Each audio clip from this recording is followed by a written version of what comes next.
Good morning students. मैं यतीन प्रताप आज आप लोगों को सेकेंड सेमेस्टर के अंतर्गत जो डीएलएड का हमारा पेपर है वर्तमान भारतीय समाज एवं प्रारंभिक शिक्षा, उसका हम लोग अध्ययन कर रहे हैं। उसके अंतर्गत आज हमारा नया टॉपिक शुरू होगा। वो टॉपिक है उभरते समाज के प्रमुख मुद्दे 2। सेकेंड पार्ट है जो उभरते समाज के प्रमुख मुद्दों से संबंधित है। इसके बारे में हम लोग अध्ययन करेंगे, इसको हम लोग जानेंगे कि कौन कौन से इसके अंतर्गत हमारे टॉपिक हैं जिनको हमें जानना है या पढ़ना है। तो इसके अंतर्गत पहला जो टॉपिक है वो है एनवायरनमेंट। अब समझते हैं पर्यावरण। पर्यावरण क्या है, इसके अर्थ को समझ लेते हैं। इसके जो लिटरल मीनिंग है, शाब्दिक अर्थ है, इसको समझेंगे कि पर्यावरण है क्या। तो पर्यावरण शब्द दो शब्दों से मिलकर बना है, वो है परिधन आवरण, और इस अंग्रेजी में इसको एनवायरनमेंट कहते हैं। तो पहले हिंदी का मीनिंग समझ लेते हैं, उसके बाद हम लोग क्या करेंगे, इंग्लिश वर्जन समझेंगे, इंग्लिश का मीनिंग समझेंगे कि वो क्या है। तो पहले परिधन आवरण दो शब्दों से मिलकर बना है। परि का अर्थ होता है चारों ओर, और आवरण का अर्थ होता है घिरा हुआ या आवृत। अपन लिख देते हैं आवृत, घिरा हुआ या आवृत। ठीक है स्टूडेंट्स, फिर समझते हैं। पर्यावरण दो शब्दों से मिलकर बना है। परिधन आवरण, परि का अर्थ होता है चारों ओर, आवरण का अर्थ होता है घिरा हुआ या आवृत। इस प्रकार चारों ओर से जो वस्तुएं या जो व्यक्ति घिरे होते हैं, अर्थात जिन व्यक्तियों को चारों ओर से जो व्यक्ति घिरे हैं या घिरे होते हैं, वो उनके लिए क्या है, पर्यावरण है। अर्थात हम जब देखते हैं चारों ओर से घिरना ही क्या है, पर्यावरण। अब इंग्लिश मीनिंग को समझते हैं। इंग्लिश मीनिंग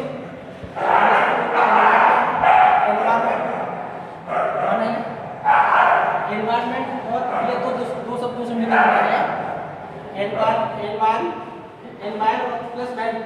इसको समझते हैं। एनवायर का मतलब होता है इंसाइकल, और इंसाइकल का मतलब होता है घिरना या आवृत करना।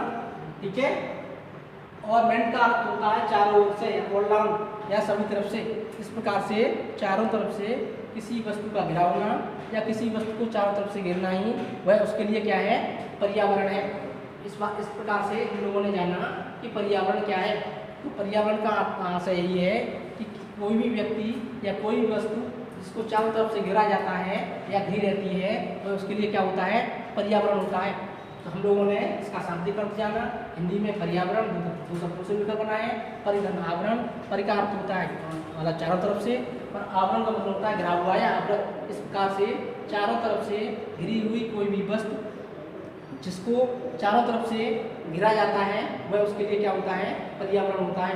इस प्रकार से हिंदी का अर्थ क्लियर हुआ। एक बार फिर समझते हैं, इंग्लिश मीनिंग समझते हैं। इंग्लिश मीनिंग में एनवायर का मतलब होता है इंसाइकल का मतलब होता है घिरा हुआ या घिरना, और मैन का अर्थ होता है चारों तरफ से या सभी तरफ से, ऑल राउंड, अर्थात चारों तरफ से। इस प्रकार से चारों तरफ से किसी वस्तु को घेरना, उस वस्तु के लिए वह पर्यावरण होता है या उस व्यक्ति के लिए वह पर्यावरण होता है। इस प्रकार से हम लोगों ने जाना पर्यावरण क्या है। अब इसकी कुछ महत्वपूर्ण परिभाषाएं हैं, कुछ शिक्षा शास्त्रियों की, पर्यावरणविदों की, तो उनको हम लोग जानेंगे। पहली परिभाषा है ए जी टॉम्सले, बहुत बड़े विद्वान हुए हैं ये। इन्होंने पर्यावरण का जो शब्द है उसको बहुत प्रभावी तरीके से परिभाषित किया है। उनको देख लेते हैं। ए जी टॉम्सले के अनुसार ये कहते हैं प्रभावी दशाओं का योग जिसमें प्राणी रहते हैं, अर्थात इफेक्टिव ऑलराउंडमेंट, जो डेवलप चीज़ें होती हैं उनका जो टोटल होता है वही क्या है, पर्यावरण है, जिसको हम कहते हैं पर्यावरण। एक बार फिर देखते हैं, प्रभावी दशाओं का योग जिसमें प्राणी रहते हैं, वस्तु रहते हैं, वह उस व्यक्ति के लिए पर्यावरण है। एक और शिक्षा शास्त्री या पर्यावरण हुए हैं, वो है गिलबर्ट। उन्होंने कहा है पर्यावरण वह सब कुछ है जो किसी व्यक्ति जीव या वस्तु को चारों तरफ से क्या करता है, घेरता है, और उसे वह प्रत्यक्ष रूप से क्या करता है, प्रभावित करता है। अर्थात पर्यावरण चारों दशाओं से, चारों तरफ से किसी वस्तु को घेरता है और उसको प्रत्यक्ष रूप से क्या करता है, प्रभावित करता है, प्रत्यक्ष रूप से उस पर प्रभाव डालता है। तो उस व्यक्ति के लिए क्या है, पर्यावरण है। मैं एग्जाम्पल दे देता हूँ, जैसे मैं यहाँ खड़ा हूँ, मेरे चारों तरफ सामने कुर्सियाँ हों, बादल हो, कैसे हो, जलवायु हो, टेम्परेचर हो, कोई भी चीज़ जो हमें चारों तरफ से प्रभावित कर रही है, जो हमें चारों तरफ से घिरे हुए है, वो हमारे लिए क्या है? पर्यावरण है। इस प्रकार से हम लोगों ने पर्यावरण का अर्थ जाना, इसकी परिभाषाएं जानी, ये पर्यावरण है क्या। और मैंने पहले ही बताया था, किसी भी शब्द को एक विशेष ढंग से बांध देना, किसी भी शब्द को एक विशेष ढंग से क्या कर देना, उसको सजा देना ही क्या है? परिभाषा है। तो परिभाषा हम लोगों ने जानी। अब सिंपल ही हम एक बार फिर देख लेते हैं। पर्यावरण वह एक प्रकार की विशेष शैली है, वह एक प्रकार की कार्यदशा है जिसमें व्यक्ति को चारों तरफ से घेरा जाता है, अर्थात व्यक्ति चारों तरफ से घिरा रहता है, वह पर्यावरण कहलाता है।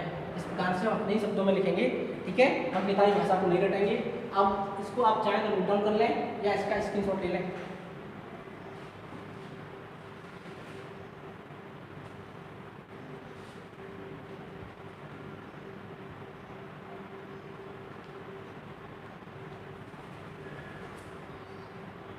ठीक है स्टूडेंट्स, हम लोग आगे बढ़ेंगे, इसको मिटा देते हैं।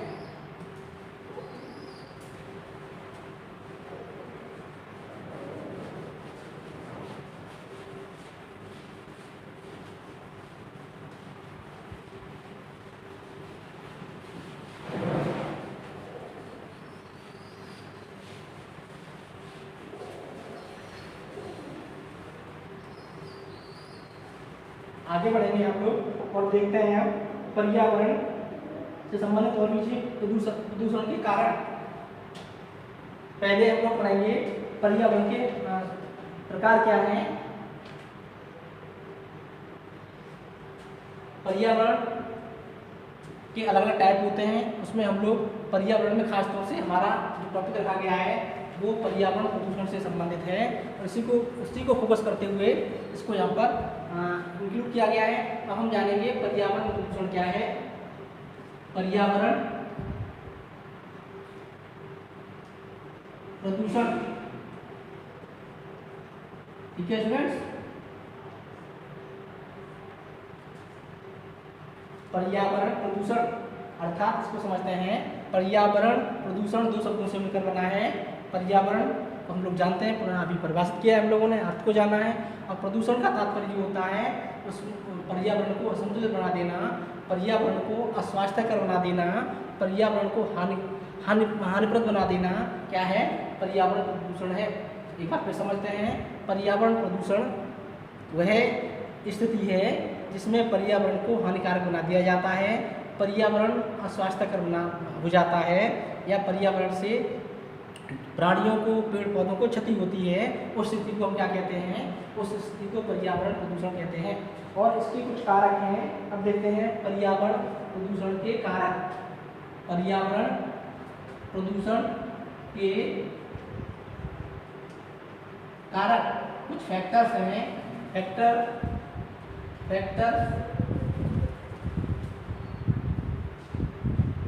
फॉर एनवायरमेंट पॉल्यूशन, एनवायरमेंट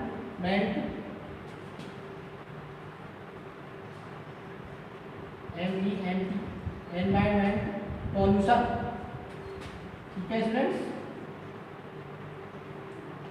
इसको देखते हैं, पर्यावरण प्रदूषक या जो भी पर्यावरण को प्रदूषण करते हैं उनके कारक क्या हैं, उनको जानेंगे। पहला है विश्व की बढ़ती जनसंख्या, नंबर एक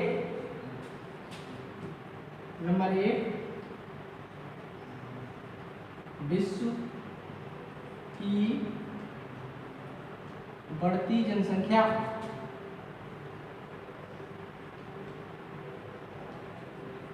विश्व की बढ़ती जनसंख्या, इसको देख समझ लेते हैं, साथ साथ समझते चलेंगे। पर्यावरण प्रदूषण के जो कारक हैं उसमें पहला है विश्व की बढ़ती हुई जनसंख्या। इसको देखते हैं।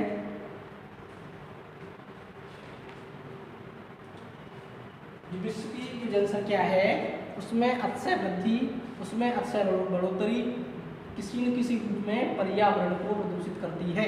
जैसे हम बात करें, यदि जनसंख्या में बहुत ज़्यादा वृद्धि होती है तो वो अपनी आजीविका को चलाने के लिए, वो देश अपनी जनता के भरण पोषण के लिए, वो देश अपनी जनता की आवश्यकताओं को पूरा करने के लिए तमाम तरीके से मानवीय जो संसाधन प्राकृतिक जो संसाधन हैं उसका अतिशय दोहन करते हैं, जिसकी वजह से पर्यावरण निश्चित रूप से प्रदूषित होता है। जैसे मैं एक एग्जांपल देता हूँ। घर बनाने के लिए हमें क्या चाहिए होता है, हमें मिट्टी ईंट चाहिए होती है, उसके लिए सीमेंट चाहिए होती है, उसके लिए लकड़ी चाहिए होती है और उसके लिए तमाम और भी संसाधन चाहिए होते हैं। इसलिए हम क्या करते हैं, वनों की कटाई करते हैं। वनों की कटाई से क्या होता है, जो पेड़ पौधे होते हैं वो निश्चित रूप से कम होते हैं, जिससे पर्यावरण के अंदर, जिससे हमारे एनवायरनमेंट के अंदर पॉल्यूशन की स्थिति बढ़ती है, ऑक्सीजन लेवल वातावरण में कम होता है, जिससे क्या होता है, पर्यावरण को निश्चित रूप से नुकसान पहुंचता है, पर्यावरण को क्षति होती है। ठीक ऐसे ही यदि जनसंख्या बहुत ज़्यादा जनसंख्या है तो ऐसी स्थिति में जनसंख्या का पलायन कहाँ होता है, जनसंख्या का पलायन शहरों में होता है और शहरों का जो ढांचा, मूलभूत ढांचा होता है तो पूरी तरह से चरमरा जाता है। इसलिए शहरों में तमाम तरह की गंदगी में ढेर पाए जाते हैं। शहरों की गंदगी को जो हमारी जीवनदायिनी नदियाँ होती हैं उनमें प्रवाहित किया जाता है और उस जो हमारा जल जीवन का आधार है उसी को प्रदूषित कर दिया जाता है। इस प्रकार से क्या होता है, पर्यावरण प्रदूषण का पहला कारण जिसकी बढ़ती जनसंख्या बहुत ही प्रभावी तरीके से क्या करती है, पर्यावरण को प्रदूषित करती है। अब नंबर 2 देखते हैं। नंबर 2 है औद्योगिक विकास। नंबर 2 औद्योगिक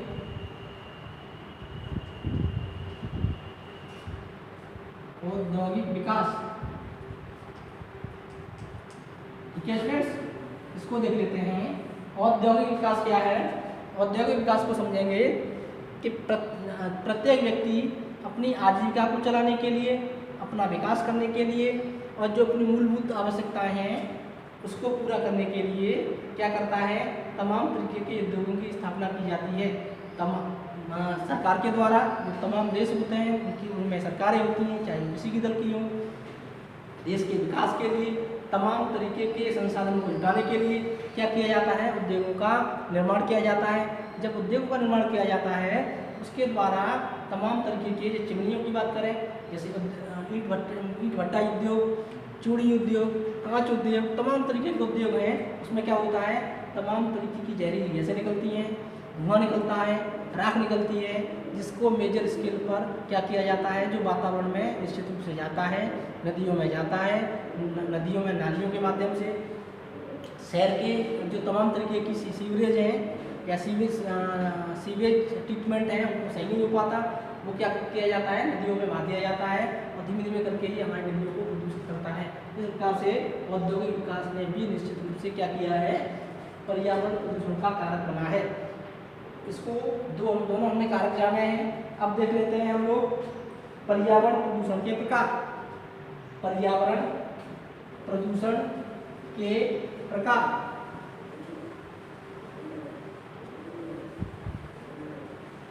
टाइप ऑफ एनवायरमेंट पॉल्यूशन, पर्यावरण प्रदूषण के प्रकार। साथ साथ समझते चलेंगे। यहाँ पर कुछ लोगों ने 3 पर्यावरण प्रदूषण को 3 प्रकार का मानते हैं, जैसे वन प्रदूषण, वायु प्रदूषण, जल प्रदूषण। कुछ लोग 4 प्रकार का मानते हैं, उसमें मृदा प्रदूषण को भी जोड़ देते हैं। और कुछ लोग इसको क्या करते हैं, 5 या 6 प्रकार का मानते हैं। कुछ लोग इसको नाभिकीय प्रदूषण को भी इसमें शामिल करते हैं, सामाजिक प्रदूषण को भी इसमें शामिल करते हैं। इस प्रकार से पर्यावरण प्रदूषण के प्रकार यहाँ पर हमारी बुक में कितने बताए हैं, 6 प्रकार बताए हैं। 6 प्रकार बताए हैं। यहाँ पर पहला देखते हैं हम लोग, वायु प्रदूषण। वायु प्रदूषण। वायु प्रदूषण को हम समझते हैं कि वायु प्रदूषण है क्या, जो हमारे आसपास जो वायु है, जो हमारे लिए जीवनदायिनी है, हमारे लिए क्या है, हमारी जीवन का आधार है, उसको ही प्रदूषित कर देना या उसमें ही तमाम तरीके की जहरीली गैसों का आ जाना हमारी जो गुणवत्ता है उसको निश्चित रूप से विभाजित करना और स्वास्थ्य के प्रति विपरीत प्रभाव डालना, स्वास्थ्य पर विपरीत प्रभाव डालना, स्वास्थ्य को हानिकारक बनाना ही क्या है, वायु प्रदूषण है। जैसे हमारे आसपास हमारे चारों ओर ऑक्सीजन की मात्रा निश्चित मात्रा में होनी चाहिए। यदि व्यक्ति को स्वस्थ रहना है और हेल्दी रहना है तो उसको क्या है, उसको पर्याप्त ऑक्सीजन चाहिए। लेकिन आजकल तमाम वनों की अतिशय कटाई की वजह से, उद्योगों की वजह से, बढ़ती जनसंख्या की वजह से, बढ़ते वाहनों की वजह से ऑक्सीजन लेवल कम होता जा रहा है। वातावरण में तमाम तरीके की जहरीली गैसें जैसे carbon dioxide, carbon monoxide, SO2, NO2 तमाम तरीके की गैसें हैं जो हमारे वातावरण को निश्चित रूप से क्या करती हैं, प्रभावित करती हैं, हमारी वायु को क्या करती हैं, निश्चित रूप से हानिकारक बना देती हैं। इस प्रकार से वायु में हमारी जो वायु है उसमें असंतुलन पैदा कर देना, उसकी गुणवत्ता को समाप्त कर देना, उसमें अनेकों प्रकार की हानिकारक गैसों का आ जाना, ये क्या कहलाता है, वायु प्रदूषण कहलाता है। अब नंबर 2 देखते हैं, जल प्रदूषण। नंबर 2 जल प्रदूषण। जल प्रदूषण इसको देखते हैं। संपूर्ण जो दुनिया है, संपूर्ण जो पृथ्वी है उस पर जो उसका भूभाग है उस पर 71 पॉइंट कितना है, 71 पॉइंट समथिंग जल है और शेष भाग पर क्या है, स्थलमंडल है। इस संपूर्ण जल का भी कितना परसेंट, 3% जल केवल पीने योग्य है, वो भी भूमिगत जल। और धरातली जल की तुलना करें तो जो धरातली जल है उसकी मात्रा तो और ही ज़्यादा कम है। इस प्रकार से मानव के लिए एक स्थिति ऐसी आनी है जिसमें उसके लिए जल युद्ध होना है, जल के लिए युद्ध होना है, क्योंकि जीवन की सबसे बड़ी आवश्यकता जल है तो कल है, अर्थात जल ही जीवन है। यदि जल नहीं है तो संपूर्ण जीवन का अस्तित्व ही समाप्त हो जाएगा, संपूर्ण मानवता समाप्त हो जाएगी, संपूर्ण व्यवस्थाएं अपने आप खत्म हो जाएगी। इस प्रकार से जल के अंदर जो ऑक्सीजन लेवल होता है, जो ऑक्सीजन का जो क्वालिटी होती है वो उसमें गिरावट आ जाना, स्वास्थ्यकर बना देना, उसमें अनेक प्रकार की जहरीले पदार्थों का मिश्रण हो जाना, ये क्या कहलाता है, जल प्रदूषण कहलाता है। जैसे मैंने बताया था सीवरेज के माध्यम से जल को क्या किया जाता है, तमाम हमारी नदियाँ हैं जिसका जल पीने के लिए शुद्ध किया जाता है, उस जल में उस गंदी नालियों, तमाम महानगर हैं, महानगर की जो गंदगी होती है, जो भी कचरा होता है वो नदियों में डाला जाता है। जब नदियों में कचरा डाला जाता है तो उसका जल निश्चित रूप से कैसा हो जाता है, प्रदूषित हो जाता है, पीने योग्य नहीं रहता। इस प्रकार से जल की जो मात्रा है, जल है उसमें अशुद्धियाँ आ जाना, उसको हानिकारक बना देना ही क्या कहलाता है, जल प्रदूषण कहलाता है। नंबर 3 बात करेंगे अब ध्वनि प्रदूषण।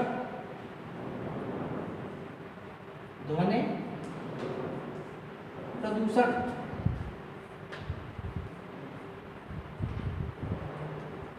इसको एक बार फिर देखते हैं। ध्वनि प्रदूषण क्या है? ध्वनि प्रदूषण वह प्रदूषण है जिसमें ध्वनि की मात्रा अत्यधिक उच्च हो जाती है, जो हमारे कानों के लिए कष्टकर होती है, जो हमारे स्वास्थ्य को क्या करती है, जो हमारे स्वास्थ्य को हानिकारक बनाती है, स्वास्थ्य पर विपरीत प्रभाव डालती है। और इस प्रकार से जो ध्वनि की जो तीव्रता होती है उसका उच्च हो जाना, उसका एक निश्चित सीमा से अधिक हो जाना, ये ध्वनि प्रदूषण कहलाता है। ध्वनि प्रदूषण से अनेकों बीमारियां होती हैं, जैसे स्वभाव में चिड़चिड़ापन आ जाना, व्यक्ति का क्या करना, व्यक्ति का तनाव में आ जाना, व्यक्ति का तनावग्रस्त रहना, व्यक्ति को तमाम तरह की दिल की बीमारी हो जाना, कानों के लिए असहनीय कष्ट होना। तो इस प्रकार से कई बीमारियां ऐसी उत्पन्न होती हैं ध्वनि प्रदूषण से। अब नेक्स्ट देखते हैं, चौथा देखते हैं, वो है मृदा प्रदूषण। चौथा मृदा प्रदूषण। मृदा प्रदूषण। मृदा का तात्पर्य है भूमि की उपजाऊ परत, जो भूमि पर फसलों के लिए क्या होती है, फसलों के लिए महत्वपूर्ण होती है। उस फसल में तमाम तरीके के रासायनिकों की वजह से, तमाम तरीके के क्या बोलते हैं, आंधी तूफान आते हैं उसकी वजह से, उसकी जो उर्वरा शक्ति होती है वो कम हो जाती है। उर्वरा शक्ति के लिए तमाम तत्व ऐसे होते हैं जो उसको हानि पहुंचाते हैं।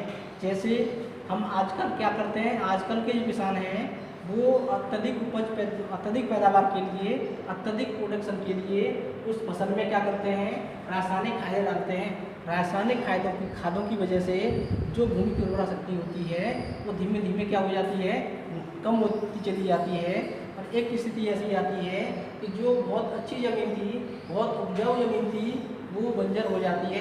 इस प्रकार से मृदा के स्वास्थ्य में हानिकारक तत्वों का पहुँचना और भूमि के उपजाऊपन के लिए उसकी उर्वरा शक्ति को कम कर देना, उसमें हानिकारक तत्वों का समावेश हो जाना, रासायनिक पदार्थों की वजह से उसकी उर्वरा शक्ति कम हो जाना, ये क्या कहलाता है, मृदा प्रदूषण कहलाता है। मृदा प्रदूषण कहलाता है। नंबर 5 जानेंगे रेडियोधर्मी प्रदूषण। 5वां रेडियोधर्मी प्रदूषण।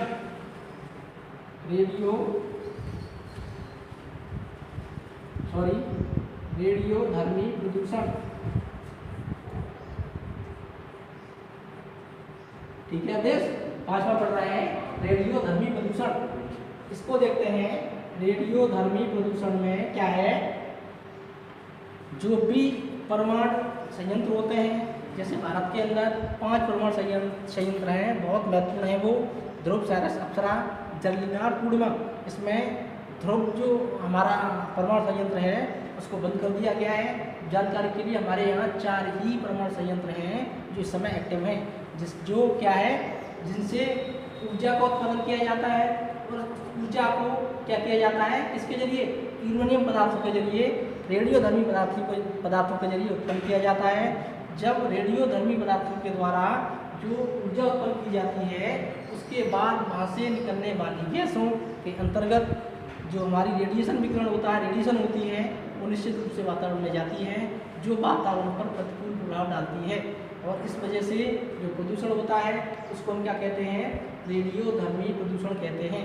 अब इसके कई एग्जाम्पल हैं, चेरनोबिल दुर्घटना, भोपाल गैस त्रासदी, अभी क्यामा एक जापान में परमाणु संयंत्र था, वहाँ से गैस का रिसाव हुआ, वहाँ से क्या हुआ, गैस का रिसाव हुआ, विकिरण का वहाँ से फैला, जिससे बहुत बड़ी संख्या में जन सामान्य को, जो जीव होते हैं, मनुष्य होते हैं, उनको बहुत बड़ी क्षति होती है। अर्थात ऐसी स्थिति में जो वहाँ के रहने वाले होते हैं, वहाँ के बासिंदे होते हैं, वहाँ के निवासी होते हैं, उनके जीवन को संकट उत्पन्न हो जाता है और बहुत बड़ी संख्या में किसकी हानि होती है, जन की हानि होती है, मनुष्यों की हानि होती है। इस प्रकार से क्या है, वातावरण के अंदर रेडियो विकिरण की वजह से जो हानि होती है, जो प्रदूषण होता है, उसको हम क्या कहते हैं, रेडियोधर्मी प्रदूषण कहते हैं। अब नेक्स्ट देखते हैं, वो है सामाजिक प्रदूषण। 6वां सामाजिक प्रदूषण।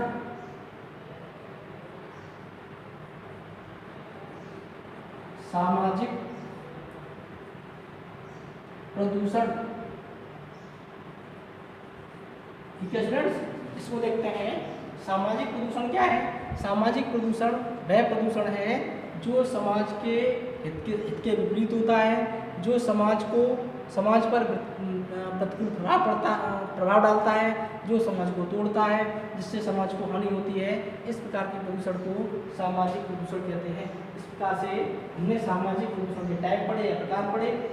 ये कितने होते हैं, मुख्य प्रकार से कितने 6 प्रकार के बताए गए हैं हमारे सिलेबस के अंदर। वो कौन कौन से हैं, वायु प्रदूषण, जल प्रदूषण, ध्वनि प्रदूषण, मृदा प्रदूषण,